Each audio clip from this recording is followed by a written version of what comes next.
You know, in the world of sports, you have great players, you have legends, and then you have something else entirely.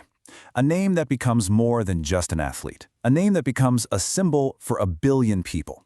Today, we're diving deep into one of those names from the world of cricket, Sachin Tendulkar.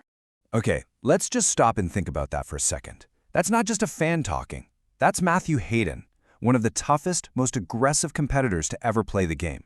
And that's how he described facing Tendulkar. It gives you an idea of the kind of godlike status he had, not just among fans, but among the very people trying to get him out.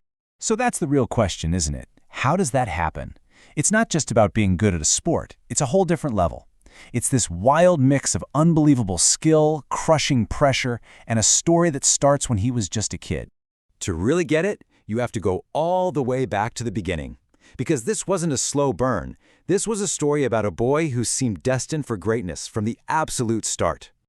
Just look at this timeline. It's insane. At 11, he picks up the sport seriously. By 15, he scores a century. That's 100 runs in his first professional match. And then just a year later, at only 16 years old, he's representing his country against one of the scariest bowling attacks in the world. I mean, that kind of rise is almost unheard of. And this moment, this is where the legend really begins. It wasn't just about his skill. It was about his heart. In his very first international series, a fast bowler hurls a bouncer, a ball aimed right at his head, and it smacks him square on the nose. Now, for any player, let alone a teenager, the normal thing to do would be to walk off, get treated. But not him. He just waved away the medics, wiped the blood off, and got ready for the next ball. In that one moment, he went from being a boy wonder to an absolute warrior. So you have the talent, you have the courage. That builds a reputation. But to keep that going for more than 20 years, well, for that, you need numbers. Numbers so big, so mind-boggling, they might never, ever be broken. Let's start with this one, 100, a nice round number. That is how many international centuries he scored, 100 of them. To put that into perspective, nobody else in the entire history of the game has done it. It's cricket's Mount Everest. And here's another one for you, 34,357. That's how many runs he scored in his international career. Again, the most by any player ever. He didn't just raise the bar for everyone else, he put it on a totally different planet. And what's so wild is that he wasn't just a specialist in one format of the game. He dominated everywhere, in the long 5-day test matches and in the shorter 1-day games. He's the all-time leading run scorer in both. He basically conquered every single part of the sport. But look, to really understand the Tendulkar phenomenon, the numbers, they actually don't even tell half the story. Because for millions and millions of people, what he represented was so much bigger than the runs he was scoring. This wasn't just a clever saying. For a whole generation, it was the absolute truth. It speaks to this incredible, almost spiritual bond an entire country had with one guy. Seriously, when Sachin was batting, the streets in India would go quiet. Everything would just stop. He wasn't just a cricketer. He was carrying the hopes and dreams of a billion people every time he walked out to bat. The 1996 World Cup is a perfect snapshot of this. He was on fire the whole tournament, the top scorer by a mile. Then comes the huge semifinal, and the team just collapses around him. He's out there, this lone warrior, scoring more than half the team's runs by himself.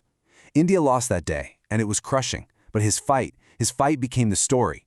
His success felt like their success. He was a symbol of a modern, confident India. So by the late 2000s, he had basically achieved every individual record you could possibly imagine. But there was one huge thing missing, the one team prize he'd been chasing his entire career. Think about that. 22 years in the game. He'd played in 5 different World Cups. He'd come agonizingly close in 2003, only to lose in the final. But that ultimate prize, the World Cup trophy, was still the one thing he didn't have. It was the last, most important chapter waiting to be written. So here we go, the final climb. After the heartbreak of 2003, he had to wait 8 more years. Then comes 2011.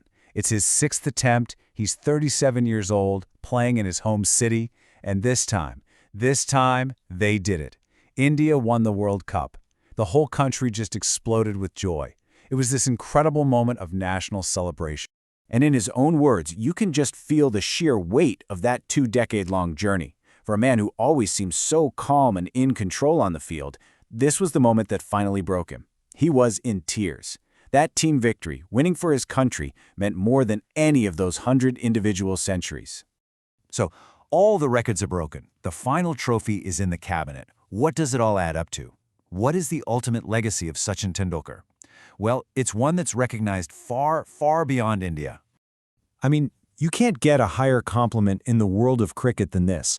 Sir Donald Bradman, the undisputed benchmark for greatness, the guy whose stats are so good they look like a typo, saw Tendulkar play and told his wife, "Hey, come watch this kid, he reminds me of me." That's basically getting a stamp of approval from history itself. And this right here really says it all. It shows the two worlds he completely conquered. On one side, you have the absolute pinnacle of sporting honors, ranked the second greatest ever, first into the Hall of Fame. And on the other side, the Bharat Ratna, which is India's highest possible civilian award. He was the first sportsperson ever to get it. It was proof that his impact went so much further than just a cricket field. He became a national treasure. So in the end, that's the real story, isn't it? The runs, the hundreds, the records, they're amazing, but they're just part of it.